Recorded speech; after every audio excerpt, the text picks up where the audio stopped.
ഇന്നെന്താ ശങ്കരടിച്ചിട്ട് ഒരു പ്രത്യേക ചുമ? ഇതിനേക്കാൾ നന്നായിട്ട് ചോദിച്ചോണ്ടിരുന്നതാ. ആരാണ്ട് കൊതി വെച്ചതാണ്. ആ തീവ്രവാദികളുടെ കൂട്ടത്തിൽപ്പെട്ട ഒരു നായിന്റെ മോൻ തോക്കിന്റെ പാത്തിയോണ്ട് എന്റെ ഈ ഞെളിയം ഒറ്റ കുത്ത. ടൈമിംഗ് ഇല്ലെന്നേ, ഒറ്റ ഒരെണ്ണത്തിന് ടൈമിംഗ് ഇല്ല.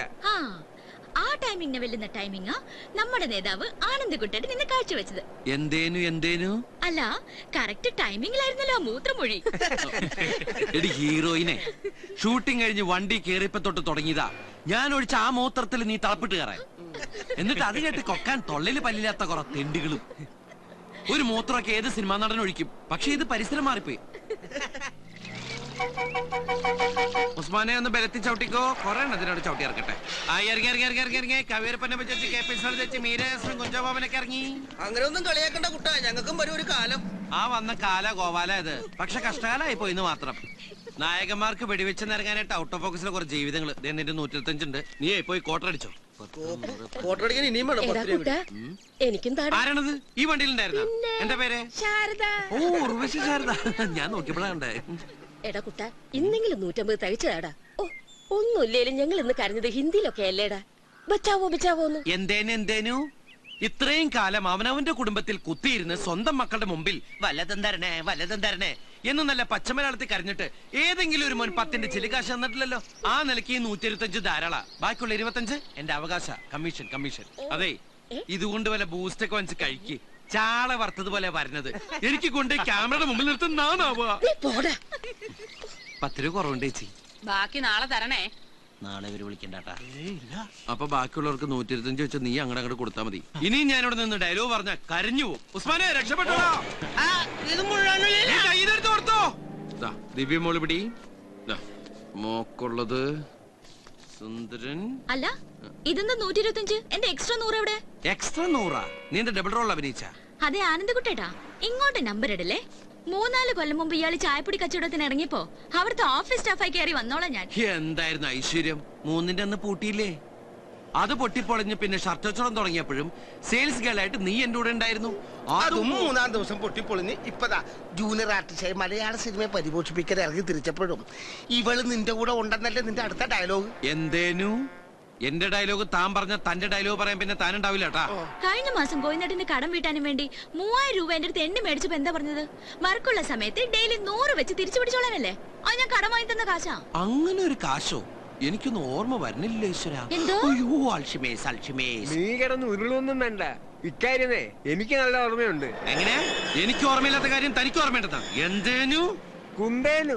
ഞാൻ പറയാം, ആ ഉറങ്ങാത്ത സംവിധായകന്റെ സിനിമയിലെ പള്ളിപ്പെരുന്നാൾ അഭിനയിച്ചേച്ച് പോരുമ്പോഴാ നീ ഇവളോട് പണം വാങ്ങിയതും ഈ ഇടപാട് പറഞ്ഞതും. അത്രയ്ക്ക് ഓർമ്മയുണ്ടെങ്കിൽ താൻ കൊടുക്കണ കാശ്. വെറുതെ ആ പാവത്തിന്റെ മെക്കിട്ട് കയറാതെ എന്റെ കാശും കിടക്ക്. ഇന്നലത്തെ 100ഉം ഇന്നത്തെ 100ഉം. എനിക്ക് നാളെ രാജിക്ക് ഫീസ് കൊടുക്കാനുള്ളതാ. അയ്യോടി, ഈ കാര്യം നീ നേരത്തെ പറയണ്ടേ. അവൾ എന്റെ കൂടി അനിയത്തിയിലടി. ആ ഫീസ് ഞാൻ കൊടുക്കും. കിട്ടുമ്പോ അടുത്ത മാസം ഒരുമിച്ച് വണ്ടി വിടാം. നീ എന്തിനോട് ഒറ്റയ്ക്ക് ഇങ്ങനെ കുടുംബഭാരം ചുമക്കണത്? ഞാനും ഇല്ല നിന്റെ കൂടെ. അതൊക്കെ പോട്ടെ. എന്തായാലും ഇന്ന് നീ ആ പർദ്ദക്കിട്ട് ഹിന്ദി ഡയലോഗും പറഞ്ഞ് കരഞ്ഞു ഓടി വരണ കണ്ടപ്പോ ബോംബെ സിനിമയിലെ മനീഷ കൊയ്രാളെ എനിക്ക് ഓർമ്മ വന്നത്. ശരിക്കും? ഹീറോയിന്റെ സ്റ്റോപ്പ് എത്തി. അയ്യോ, എന്റെ ചിട്ടിക്കാശ്. അത് 500. കൊല്ലം കുറെ ആയാലും നമ്മൾ തമ്മിൽ കാണാൻ തുടങ്ങിയിട്ട്. ഈ കാശ് പോക്കറ്റ് അടിച്ചു പോയി കരുതിയാ മതി. എന്റെ മോൻ പോയി കിടന്നുറങ്ങ. എത്ര കിലോമീറ്റർ ഞാൻ പിടിച്ചെന്നതാ. ആ റൊമാൻറ്റിക് ആയതാ കുഴപ്പമായത്. മലയാള സിനിമ നീനാൾ വഴറ്റി. AMMA, MACTA, chamber, film producers association, distributors association, പല പല ഫാൻസ് അസോസിയേഷൻ, ഇങ്ങനെ മലയാള സിനിമയെ പരിപോഷിപ്പിക്കുന്ന എല്ലാ സംഘടനകൾക്കും ആയുരാരോഗ്യ സൗഖ്യം നേരുന്നു. ചന്ദ്ര, ഇവനിതെവിടെ പോയി? ഇവിടെ ഇരിപ്പുണ്ടായിരുന്ന ചന്ദ്രൻ കാരോത്തുപടി ചെറ്റേ. ഒരു നല്ല കാര്യം നടക്കുന്ന ഈ ശുഭമുഹൂർത്തത്തിലെങ്കിലും നിനക്ക് സഭ്യതയോട് സംസാരിച്ചൂടെ കുട്ടാ? ഓടത്തിണ്ടി. നീ സഭ്യതയുടെ അതിർവരമ്പുകൾ വീണ്ടും ലംഘിക്കുന്നു കുട്ടാ. ഈ നഗരത്തിന്റെ പെരുമാറിൽ നക്ഷത്രങ്ങളെ സാക്ഷി നിർത്തി ഞാൻ മലയാള സിനിമയ്ക്ക് വേണ്ടി പ്രാർത്ഥിച്ച് ഈ കുരുതിജലം പാനം ചെയ്യുകയായിരുന്നു. അറിയോ നിനക്ക്? മലയാള സിനിമയ്ക്ക് കൂട്ടക്കരച്ചിൽ നടത്താൻ വേണ്ടി രാവിലെ നിന്നെ വിളിച്ചപ്പോ ഇതൊന്നായിരുന്നില്ല നിന്റെ ഭാഷ. അപ്പൊ ഞാൻ ഇംഗ്ലീഷ് ഭാഷയിലേക്ക് സംസാരിച്ചത്. രാവിലെ ഇംഗ്ലീഷ്, ഉച്ചക്ക് ഹിന്ദി, വൈകിട്ട് ബ്ലഡി മലയാളം. അതാണ് എന്റെ ശീലം. എന്റെ ശീലം നിനക്കറിയാലോ. എവിടെ നിന്ന് കിട്ടിയടാ നിനക്ക് ഡ്രൈ ചിക്കനും ബ്രാൻഡിയും? ഈശ്വര, കാലത്ത് ഞാൻ പോകുമ്പോ ആ ജോസഫേട്ടന് കൊടുക്കാനുള്ള ഡെയിലി അടപ്പ് 300 രൂപ മുറിയിൽ അൽമാരിൽ വെച്ചിട്ടാ പോയത്. നീ ഇത് അടിച്ചു മാറ്റോടാ. കൂടെയുള്ള ജൂനിയർ ആർട്ടിസ്റ്റുകളുടെ 25ഉം 50ഉം കൊങ്ങ കുടിച്ചുണ്ടാക്കുന്ന നിന്റെ തൂറ്റ സമ്പാദം അടിച്ച് മാറ്റിയിട്ട് വേണ്ടാ ചന്ദ്രക്കാരോത്ത് പഠിക്കും ബ്രാൻഡി അടിക്കാൻ കേട്ടാ പട്ടി തണ്ടി നാറി ചെറ്റെ. നല്ല സഭ്യമായ ഭാഷയിലേക്ക് സംസാരിച്ചൂടെ നിനക്ക്? ഞാൻ അല്പം മോശം ഭാഷ സംസാരിക്കുന്ന നിനക്ക് കേൾക്കാൻ സൗകര്യമില്ല എന്നാ കേട്ടോ. മലയാള സിനിമ ഉള്ളോടത്തോളം കാലം വരെ ഈ കാരോത്ത് പടി ചന്ദ്രൻ അന്തസ്സായിട്ട് ജീവിക്കും. ജൂനിയർ ആർട്ടിസ്റ്റ് ആണ് അങ്ങനെ കൂവാൻ പോയിട്ടാണ് അങ്ങനെ. എങ്ങനെ ഇതേ 4 നേരം നല്ല അന്തസ്സായിട്ട് കൂവേണ്ടൊക്കെ കാശാ. എവിടെ കൂവിട്ട്? സിനിമ തിയേറ്ററിൽ ഇന്ന് എത്ര പടങ്ങൾ റിലീസായി? 3. ആ 3 ഒരു ക്ലാസ്, ഒരു ആക്ഷൻ, കോമഡി. അതിൽ ആക്ഷൻ പടത്തിന്റെ ആൾക്കാർ എന്നെ രാവിലെ വിളിച്ചു പറഞ്ഞ് ഒരു 10-15 ആൾക്കാരെയും കൂട്ടി കോമഡി പടം കളിക്കുന്ന തിയേറ്ററിൽ പോയി കൂവാൻ. അന്തസ്സായിട്ട് പോയിട്ട് 4 ഷോക്കും നല്ല നല്ല സീൻ വരുമ്പോ കൂവി കൊടുക്കും. ഞങ്ങളുടെ കൂവലിയായിട്ട് കാണികൾക്ക് ഭ്രാന്ത് പിടിച്ച് അതോടെ ഫസ്റ്റ് ഡേ പടം ഇതാ ബാക്കി കാശി ഓരോരുത്തർക്ക് 250 രൂപയും ഒരു ഫുൾ ചിക്കൻ ബിരിയാണിയും. എടാ നാറി, ആ സിനിമയിൽ ജൂനിയർ ആർട്ടിസ്റ്റ് ആയിട്ട് നീ പോയി ഞാൻ നീട്ടില്ലടാ. അതിനെന്താ, നാളെ ഞാൻ അതിന് പ്രായച്ചിത്തം ചെയ്താ പോരെ.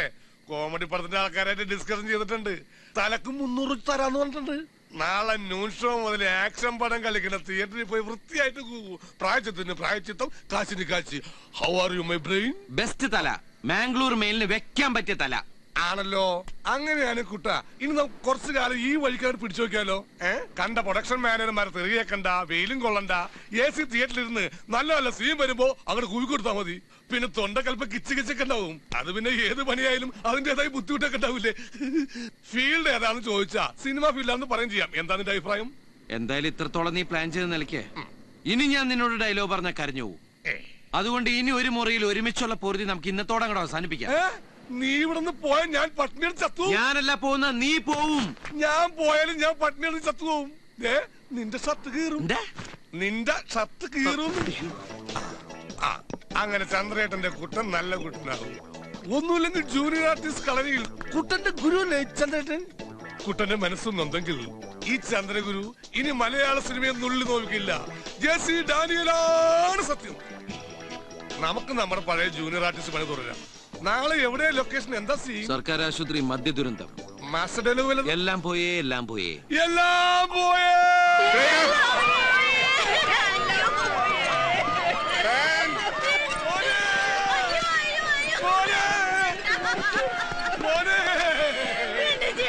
ഡാഡിയുടെ പൊന്നു മോനെ കോളേജിൽ പറഞ്ഞത് മദ്യം മദ്യപിക്കാനായി. എന്താ കാണിക്കുന്നത്? ഒന്ന് പറഞ്ഞു. ശരി സാർ.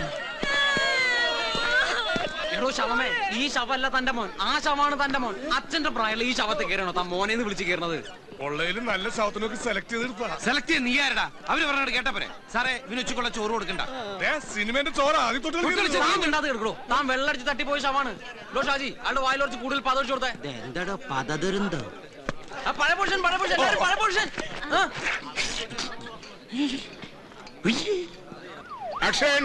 ഈ പ്രൊഡക്ഷൻ കൺട്രോളർ എബ്രഹാം ലിങ്കനെ സാറിന് വിശ്വസിക്കാം?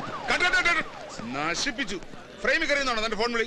4-5 ഫോൺ കൊണ്ട് നടന്നിട്ടെന്താ? ഒരു ഗുണമായിട്ടില്ലതാണ്. നിന്റെ കൺട്രോളിംഗ് ഒക്കെ ക്യാമറയുടെ പുറകിൽ മതി. മറിയിക്ക്. സോറി സാർ, ഒരേ സമയം 4 പടങ്ങൾ ഒരുമിച്ചാണ് സാർ ഞാൻ കൺട്രോൾ ചെയ്യുന്നത്. അതിന്റെ ടെൻഷനിൽ എന്റെ കൺട്രോൾ പോയതാ. ഒരു നിമിഷം ഞാൻ ജോഷി സാറിന്റെ ലൊക്കേഷനിലായി പോയി. Don't repeat.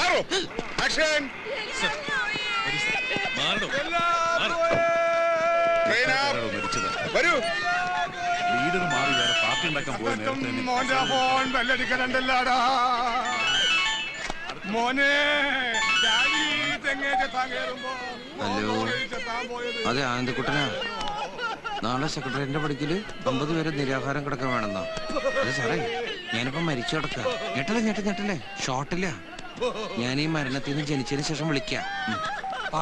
രാജകുന്നുങ്ങളും. അപ്പൊ തല്ലിപ്പൊളി ഫുഡായിരിക്കോ?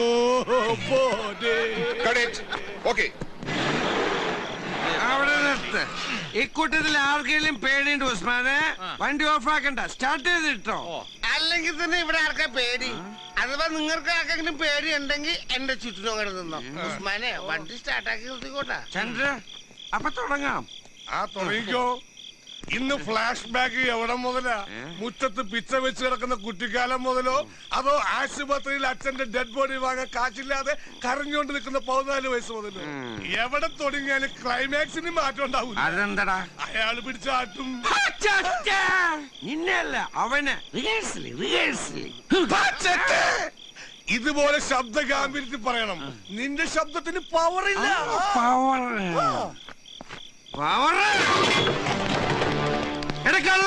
ഇറങ്ങി വേടാ. തുടക്കം കാലക്ക് മോനെ. ഓ ഇവിടെ ഇരിപ്പണ്ട. ദേവിക്കണ്ട. കുടിക്കല നല്ലോണം കുടിക്ക്. നാട്ടുകാരെ കൂട്ടുകാരൊക്കെ വിളിച്ച് ഒരുമിച്ചാണ് കുടിക്ക്. എന്റെ അച്ഛൻ കളപ്പുരക്കൽ രാഘവമേനോനെ പറ്റിച്ച് അടിച്ചു മാറ്റിയ കുറെ കാശുണ്ടല്ലോ നിന്റെ ബാങ്കില്. എടാ ചത്ത, എന്റെ അച്ഛൻ നട്ടുവളർത്തി ഈ ഒട്ട് മാവ് ആ മാവും വെട്ടിട്ടുണ്ടോ നീ? എടാ ഈ ഒട്ട് മാവിന്റെ ചോട്ട് തരരുത് വേണമായിരുന്നോടാ നിന്റെ ഒടുക്കത്തെ മോന്തല്. എണിക്കടാ എണിക്കടാ. എന്താ കേശോട്ടത്? ഏതാ ഈ നാറികള്? നീ ഇപ്പൊ പറഞ്ഞ നാറികള് നിന്റെ അച്ഛൻ പേഴ്സണാലിറ്റി തൊട്ട് കളിക്കരുത്. എടോ ഇലനക്കി നായയുടെ ചിറുനക്കി മോലാളിമാരെ നിങ്ങളൂടെ അറിയണം ഞാൻ ഈ പറയണത്. ഇവനാദ്യം കുടിപ്പിച്ചേർത്തും പിന്നെ കുളിപ്പിച്ചേർത്തും. അതാണ് ഇവന്റെ സ്റ്റൈല്. അങ്ങനെ പണ്ടെന്റെ അച്ഛനെ കുടിപ്പിച്ചും കിടത്തി പിന്നെ കുളിപ്പിച്ചും കിടത്തി. കുടുംബം വെളുപ്പിച്ചിട്ട് ഒടുക്കം അച്ഛന്റെ ലിവറും പോയി തന്തപ്പടി വഴിയായിപ്പോ തന്തപ്പടിയുടെ കൂടെ സിംഗിടേറ്റ് നടന്ന ഇവന്റെ പേരിലേ ഈ തറവാട്. ഞാൻ പിച്ചു വെച്ച് നടന്ന എന്റെ ഈ തറവാട് അല്ലടാ. ആ ചീറ്റിങ്ങിന് പകരം നിന്നെ ഇവിടുത്തെ ചീറ്റിച്ചു വിടാനടാ ഞാൻ ഇവിടെ വന്നിരിക്കുന്നത്. നിർത്തടാ. ഇപ്പൊ പലതവണയാ നിന്റെ അഭ്യാസം. അങ്ങനെ നിന്റെ തന്തപ്പടിയെ പറ്റിച്ച് ഞാൻ ഈ തറവാടും സ്വത്തും ഒക്കെ അടിച്ചു മാറ്റിയിട്ടുണ്ടെങ്കിൽ നീ കൊണ്ട് കേസ് കൊടുക്ക്. കണ്ട സമ്മതിച്ച് അടിച്ചു മാറ്റി സമ്മതിച്ചവൻ തോന്നിയാസം പറഞ്ഞോളാ പോലെ എന്റെ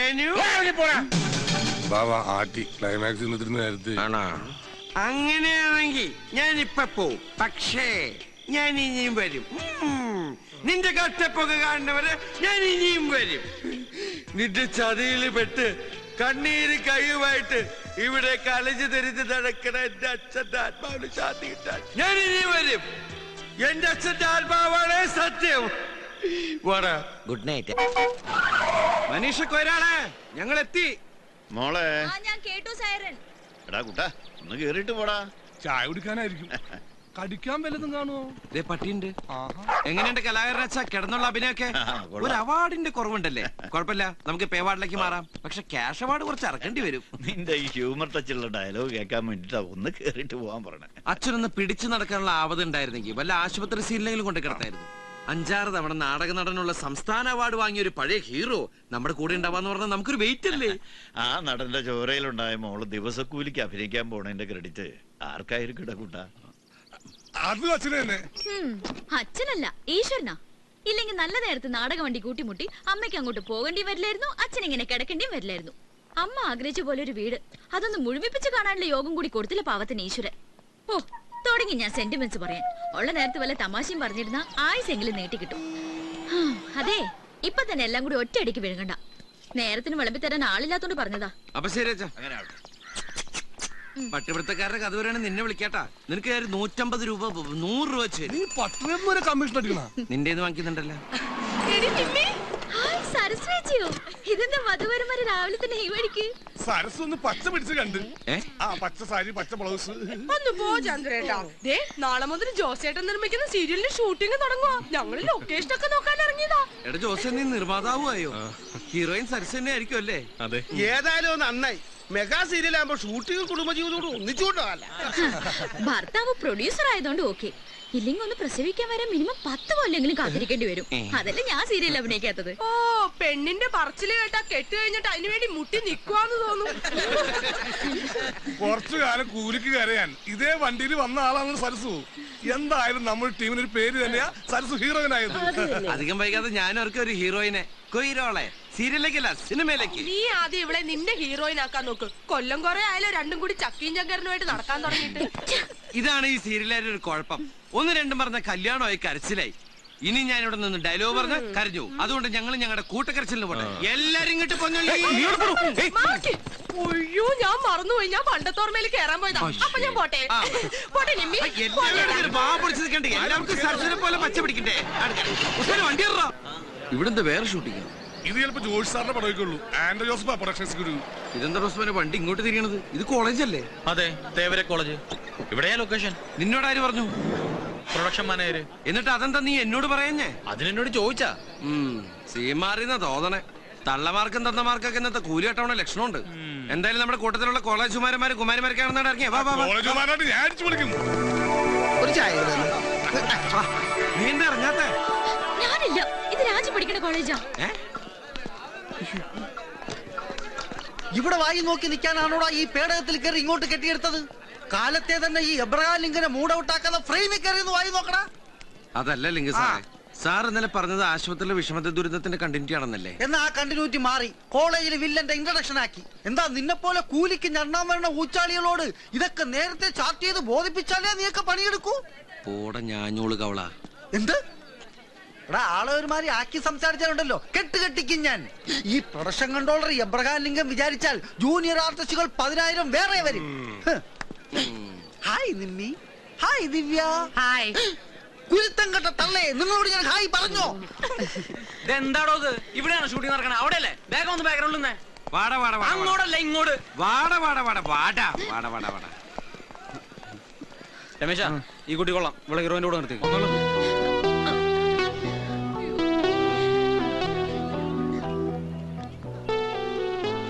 ആക്ഷൻ. ഈ മഞ്ചേരി ആരാണെന്നേ അവനൊന്നും അറിയില്ല മോളെ. പാവപ്പെട്ട കുട്ടികളുടെ മാനത്തിന് വില പറയാൻ ഇനി അവനെങ്ങാനും മസ്ലിം പിരിപ്പിച്ച് വന്നാൽ പെണ്ണിന്റെ അന്തസ് എന്താണെന്ന് ഞാൻ അറിയിച്ചു കൊടുക്കും അവന്. ആരാ കൂട്ടത്തിൽ കിളവൻ കോളേജ് കുമാരൻ? നിന്നെ കണ്ട ഏജ് ഫീൽ ചെയ്യുന്നുണ്ട്. അയാളല്ല, താൻ തന്നെ. വരേ ഷർട്ട്. എനിക്ക് പ്രായം കുറവാണ് സാർ. ഡേറ്റ് ഓഫ് ബർത്ത് കാണിക്കാം സാർ. ഒന്ന് മാറ്റി നിർത്തണോ അയാളെ? തന്നോടല്ല മാറിക്കാൻ പറഞ്ഞേ. ഞാൻ ചുള്ളാൻ സാർ, ചെറുപ്പക്കാരൻ സാർ. അത് ഈ വയറ് കണ്ടാ പറയത്തില്ലല്ലോ. വയറ് പൊട്ടിച്ചല്ല. വയറകത്തേക്ക് പിടിച്ചോ ബാക്ക് പുറത്തേക്ക് തള്ളിയില്ലേ? ഈ വയറകത്തേക്ക് പിടിക്കുമ്പോ ബാക്ക് പുറത്തേക്ക് തള്ളുന്ന ഒരു രോഗമാണ്. അതിനുള്ള ചികിത്സ ഞാൻ ബാക്കിൽ തരാം. ബാക്കിൽ എവിടെയെങ്കിലും പോയി പാസിങ്ങിന് നിൽക്കണോ? ഞാൻ എവിടെ വേറെ നിന്നോളാം. പക്ഷേ സിനിമന്റെ ചോറ അത് ഞാൻ ഉണ്ടേ പോകൂ.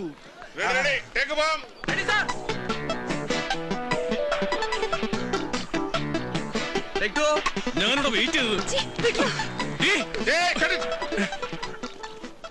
കുറെ നേരമായല്ലോ കുട്ടി ഫ്രെയിമിൽ നിന്ന് വിളിച്ചു കളിക്കുന്നു. ഞാൻ തന്നോട് പറഞ്ഞല്ലേ ഹീറോയിന്റെ കൂടെ ആർട്ടിസ്റ്റ് നിർത്തിയാൽ മതിയെന്ന്. കണ്ട ജൂനിയർ ആർട്ടിസ്റ്റിനെ വിളിച്ചു നിർത്തി ഫിലിം കളയാനായിട്ട്. ഒന്ന് നേരെ നിൽക്കാൻ പറയൂ. വാടി, ഇവളുടെ ഒരു കാര്യം. രാജി നിൽക്കടി, കുറച്ചേരം കൂടി കാണാടി. നല്ല രസമുണ്ട്. എനിക്ക് വലിയ രസം തോന്നുന്നു. എന്താ പെട്ടെന്ന് ഡള്ളായത്? ഒന്നും രാജി, ഇവിടെ വന്നപ്പോഴാ അറിഞ്ഞത് മോളുടെ കോളേജിലെ ഷൂട്ടിംഗ്. ഞാൻ പോവാൻ പോയതാ, പക്ഷെ പറ്റിയില്ല. എത്രയായാലും ഇത് ജോലിയായി പോയില്ലേ. മോൾക്ക് വിഷമായില്ലേ? സോറി. ഇതാണോ നിന്റെ കൊസ്രാക്കൊള്ളി ഗ്യാങ്? ചേച്ചിയെ കൂടി ഒന്ന് പരിചയപ്പെടുത്തി താടി. ആരാ അത്? രാജയുടെ ചേച്ചിയാ?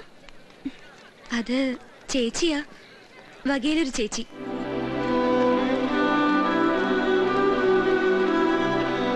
ഇവിടെ വന്ന് വായി നോക്കി നിൽക്കുക. പോയി ഹീറോയിനെ പിന്നെ ചെന്ന് നിൽക്ക്. രമേശിന് അവിടെ പോയി കിടക്കുക. ചോറ് ശരിക്കിട്ടോ. ആ, കുറച്ച് സാമ്പാർ. എടാ ചന്ദ്ര, നീ അല്ലേ ഇപ്പൊ ക്യൂ ഒന്ന് വാങ്ങിപ്പോയത്? ചേട്ടാ, ഒരിക്കൽ കണ്ട സിനിമ പിന്നെയും കാണാൻ പോകുമ്പോ പിന്നെയും ക്യൂവിൽ നിൽക്കണം. അതാണൊരു മര്യാദ. ഒന്നും ആയില്ല ജോസേട്ടാ, ഊറ്റ പിടി കൂടി. ബാറ്റ് ഒന്നും കുറയില്ലട്ടാ. വിളിക്കാം. ഹൈ, നിങ്ങൾ കഴിക്കുന്നില്ലേ? ഞങ്ങൾക്ക് ടോക്കൺ ഇല്ല. കോളേജ് രംഗമല്ലേ. അവിടെ കുറെ പാവങ്ങള് പ്രായം കൂടിയതിന്റെ പേരിൽ അന്നം കിട്ടാതെ വിഷമിച്ചിരിക്കുമ്പോഴാ അവന്റെ ഒരു സെക്കൻഡ് ടേക്ക്. പ്രായം കൂടി ഒറ്റ കാരണം കൊണ്ട് എന്നെ കഴുത്തെ പിടിച്ച് പുറത്തുള്ള നീ കണ്ടല്ലേ? ഞാനൊന്ന് രണ്ടാമത്തെ അടിച്ചോണ്ടിരിക്കുക. എന്താ സിനിമയിൽ കയ്യൊക്കെയുള്ള കാര്യക്കാരൻ. നാളെ ഷൂട്ടിംഗ് ഏതെങ്കിലും വൃദ്ധസാധനാണെങ്കിലേ നമ്മൾ ഒരേപോലെ കയ്യും കെട്ടി നിൽക്കണം. അതിനെന്താ, അവിടെയും ഇവിടെയും നിനക്കൊക്കെ അല്ലേ? കൊയ്രോളാ എടി, വലിയ വലിയ സിനിമാ നടികളൊക്കെ സ്ലിം ബ്യൂട്ടി ആവാൻ വേണ്ടി പട്ടിണി കിടക്കണത് നീ ഗണത്തിൽപ്പെടില്ലല്ലോ അല്ലേ? എങ്കിൽ പിടി. എനിക്ക് വേണ്ട. പോട്ടടി, അവള് കുട്ടിയല്ലേ. ഞാനും കണ്ടു രാജ്യം മോമ്പീർപ്പിച്ച് പോണത്. ഞാൻ പറഞ്ഞതല്ലേ ഞാനില്ലാന്ന്. എടി, അവൾ എന്തിനാ കോളേജിൽ വരണത്? പഠിക്കാൻ. നീ എന്തിനാ കോളേജിൽ വന്നത്? അവളെ പഠിപ്പിക്കാൻ, ചില്ലാനുണ്ടാക്കാൻ. ആ കഷ്ടപ്പാട് മനസ്സിലാക്കാനുള്ള വിവരം നിന്റെ അനിയത്തിക്കില്ലെന്ന് കരുതിയാ മതി. അവക്കത് നാണക്കേടായിട്ട് തോന്നിണ്ടാവും. പാവം കുട്ടി, നിനക്കതിന് ഫീൽ ചെയ്തു. നീയും പാവം ത്യാഗി. ഇതൊരു MT സാറിന്റെ സ്ക്രിപ്റ്റിലെ സീനായിട്ട് കണ്ടാ മതി. വിട്. വിടറി, ഇത് വിടറി. എന്നാലും ഞാൻ അവൾക്ക് ഒരു വകയിലെ ചേച്ചിയായി പോയില്ലേ. എനിക്കത് സഹിക്കാൻ പറ്റണില്ല കുട്ടേട്ടാ. അത് ശരി, കട്ടപ്പാറ പഴിപ്പിച്ച് ചങ്കിക്കുത്തിയാലും പൊള്ളാത്ത ആൾക്ക് ഒരു മുട്ടുസൂചി പഴിപ്പിച്ച് കുത്തിയപ്പോ പൊള്ളേ. ഉള്ള നേരത്ത് വല്ല തമാശയും പറഞ്ഞുകൊണ്ടിരുന്ന ആയുസ് നീട്ടി കിട്ടുന്ന ഏതൊരു സിനിമാടി പറഞ്ഞിട്ടുണ്ടല്ലോ. ആരാണത്? ആരുമല്ല, ഞാനാ പറഞ്ഞ. എന്തേനു എന്നാ ഞാനിത് അങ്ങോട്ട് പിടിച്ചേ, എന്നിട്ട് മുഴുവൻ വെട്ടി വിഴുങ്ങി. എനിക്ക് സ്ലിം ബൂട്ടികൾ അത്ര ഇഷ്ടമല്ല. എന്റെ നായക്ക് കുറച്ച് തടിയൊക്കെ വേണം. ഇതിലെന്താ ഇത്ര ആലോചിക്കാൻ? എടാ സ്പോട്ടിൽ തന്നെ ആളോട് പറയണ്ടേ ഐ ആം റെഡി. അതിന് ഞാൻ നിന്നെ പോലെ വിഡ്ഢി കുഷ്മാണ്ടല്ലോ. എടാ, ഇങ്ങനെ ഒരാള് ജീവിച്ചിരിപ്പുണ്ടെന്ന് ഇത്രയും കാലം ഈ അമ്മയമ്മന് ഓർത്തില്ലല്ലോ. ഒരു ചില്ലിക്കാശിന്റെ ഗുണം എനിക്കുണ്ടായിട്ടില്ല. ഇപ്പൊ അമ്മ മരിച്ചപ്പോ ഈ അനിയ സാഹിബിന് പെട്ടെന്ന് ഇങ്ങനെ ചേട്ടനോട് സ്നേഹം തോന്നാൻ എന്താ കാരണം? അതൊക്കെ അറിഞ്ഞിട്ട് മതി സ്വീകരിക്കണോ വേണ്ടേന്ന്. അപ്പൊ നീയാണ് ഈ ലോകത്തിലെ ഏറ്റവും വലിയ വിഡ്ഢി കുഷ്മാണ്ടം. എടാ, നീ ഇപ്പൊ പറഞ്ഞില്ലേ ചില്ലിക്കാശിന്റെ ഗുണം ഉണ്ടായിട്ടില്ലെന്ന്. ആ ഡയലോഗ് അവൻ അവിടെ കിട്ടി, നിന്റെ അനിയ സാഹിബിന്. ഈ രക്തബന്ധങ്ങൾ തമ്മിൽ അങ്ങോട്ടും ഇങ്ങോട്ടും നടത്തുന്ന ഒരു ടെലിഗ്രാം പ്രോഗ്രാം പോലത്തെ സാധനം ഉണ്ടല്ലോ, അതിന് പേരെന്താ? ഈ എലിപ്പനി എന്നൊക്കെ പറയുന്ന പോലെ. എന്താ അലോപ്പതിങ്കിലും ആവട്ടെ, അതാണ് ഇവിടെ സംഭവിച്ചത്. അപ്പൊ അവൻ തീരുമാനിച്ചു ഇത്രയും കാലം തെണ്ടിത്തിരിഞ്ഞ് നടന്ന ഈ ഇന്ത്യൻ ചേട്ടനെ ജർമ്മൻ ഡോളർ കൊടുത്ത് പണക്കാരനാക്കാമെന്ന്. അതല്ലെങ്കിൽ ഇതേ ജർമ്മനിൽ നിന്ന് ഫ്ലൈറ്റ് കയറി എത്ര പേര് നമ്മുടെ മഹാരാജ്യത്തേക്ക് വരുന്നു. അവരൊക്കെ അവിടുത്തെ ഓഫീസിൽ നിന്ന് ഇവിടുത്തെ ഓഫീസിലേക്ക് ഫാക്സ് ചെയ്തിട്ടാ വരിക. ഏത് പച്ചക്കറി ഫ്ലൈറ്റ് കയറിയിരുന്നാലും അവരിവിടെ കൊണ്ട് തട്ടും. അവനെ പറ്റി അയാളെന്ത് പറഞ്ഞല്ലോ, ഒരു വാച്ചിന്റെ പേര് വെച്ചിട്ട് ജർമ്മൻ സിറ്റിസൺ. ആ, അതാണ് മോനെ നിന്റെ അനിയൻ. ഈ ജർമ്മൻ സിറ്റിസൺ എന്നൊക്കെ പറഞ്ഞ ഈ കൊച്ചി മേയർ എന്നൊക്കെ പറയും പോലെ ഭയങ്കര സംഭവം. ഒരു കാര്യം ഞാൻ തീരുമാനിച്ചു, നിമിത്തവും എലിപ്പനെയൊക്കെ വെച്ച് നോക്കുമ്പോ ഞാൻ നന്നാവണ ലക്ഷണമാണല്ലോ കാണുന്നത്. ആ സ്ഥിതിക്ക് അവനെ സ്വീകരിക്കാൻ ഞാൻ റെഡിയാണ്. അങ്ങനെ വെറുതെ സ്വീകരിച്ച പോരാ, അവന് വേണ്ടി നമുക്കൊരു കൊച്ചു ജർമ്മനി തന്നെ ഒരുക്കണം. ഏത് തറവാട്ടിൽ നിന്നാണാവോ ഫണ്ട്? എടാ, വരുന്നത് കാശ, അപ്പൊ കുറച്ച് പലിശ എടുത്താലും കുഴപ്പമില്ല. എടാ, അവൻ ഇവിടെ ലാൻഡ് ചെയ്താ പിന്നെ നീ ആരാ? നീ മറ്റൊരാളാ. പിന്നെ ഞാനാരാ? അതെന്താ കൊയിരാളാ? എടാ, അതല്ല, അവൻ വന്നു കഴിഞ്ഞാൽ അന്ന് മുതൽ നിന്റെ പേര് ആനന്ദക്കുട്ടൻ എന്നല്ല, ആനന്ദരാജാവ് കുട്ടൻ വലിയ കോയിക്കൽ വർമ്മ പിഷാരടി തമ്പുരാനം ഭ്രാന്തി. എന്തോ വലിയ തെറി കേട്ട പോലെ. ഷൂട്ടിംഗ് നടക്കുന്നത് അവിടെയാ. ഇവിടെ വായി നോക്കി നിന്നാലേ വൈകുന്നേരം കാശിന് വരുമ്പോ എന്റെ വായിരിക്കുന്ന പുളിച്ച തെറി കേട്ട് വായി നോക്കി നിൽക്കേണ്ടി വരും. ഹായ് നിമ്മി. ഇവിടെ വായും പൊളിച്ച് നിൽക്കാതെ അവിടെ ചെന്ന് രാജാവിന്റെ രാജാവുമാരുടെ പുറകിൽ കുന്തം പിടിച്ച് വായും പൊളിച്ച് നിൽക്കണോ? ഭരിക്കാൻ വരല്ലേ? എന്ത് ഭരിക്കാൻ വരില്ലെന്ന്? പോടർക്കാൻ ഭരിക്കാൻ വന്നാ നീ എന്ത് ചെയ്യോടാ തെണ്ടി? വായിലെ പല്ലടിച്ച് നിർത്തണം. ഉദാഹരണം കണ്ട ചെവിട്ടിലെ ആന്റിനെ ഫിറ്റ് ചെയ്ത് ഇങ്ങനെ കറങ്ങി നടക്കുന്ന തെണ്ടി. നീ ആരടാ? സാറ്റലൈറ്റാ? ഒറ്റ ചവിട്ടിന് ഞാൻ നിന്റെ ഡിഷ് പുറത്തെടുത്ത് ഇന്നത്തോടെ നിർത്തുന്ന നിന്റെ സംപ്രേഷണം. പന്നി നീ എബ്രാലിംഗനാണ്, ഞാൻ ബുഷടാ. പ്രൊഡക്ഷൻ കൺട്രോളറെ, നീ ഞങ്ങളെ കുറിച്ച് എന്താണ് പറഞ്ഞത്? കൂലിക്ക് ഞന്നാൻ വന്ന ഊച്ചാല് കിടന്നല്ലേ എന്നാ കേട്ടോടാ. നാളെ ഞങ്ങൾ ഞങ്ങൾ നിർത്തി. നിന്റെ മൂക്ക് കൊണ്ട് ഞാൻ ദൃഷ്ടി എന്ന് പാറപ്പുറത്ത് എഴുതിക്കൂടാ. അതിനുവേണ്ടി ജർമ്മനിയിൽ നിന്ന് പണമായിട്ട് വരുന്ന എന്റെ അനിയനെ കൊന്നിട്ടാണെങ്കിലും ശരി ഞാൻ പണം പ്രൊഡ്യൂസ് ചെയ്യൂടാ. എന്നിട്ട് ആ പടത്തിന്റെ പേര് ജൂനിയർ ആർട്ടിസ്റ്റ് ആണ് താരം എന്നിടൂടാ. കേട്ടോടാ ലിംഗോദര. ഇനി ഞാൻ ഡയലോഗ് പറഞ്ഞ നീ കരഞ്ഞു. അതുകൊണ്ട് ഈ കുന്തോർത്ത് നിന്റെ അണ്ണാക്കി കുത്തി കെറ്റി ഈ കിരീടം എടുത്ത് വെച്ചിട്ട് രാജാവിന്റെ വായി നോക്കിക്കടാ.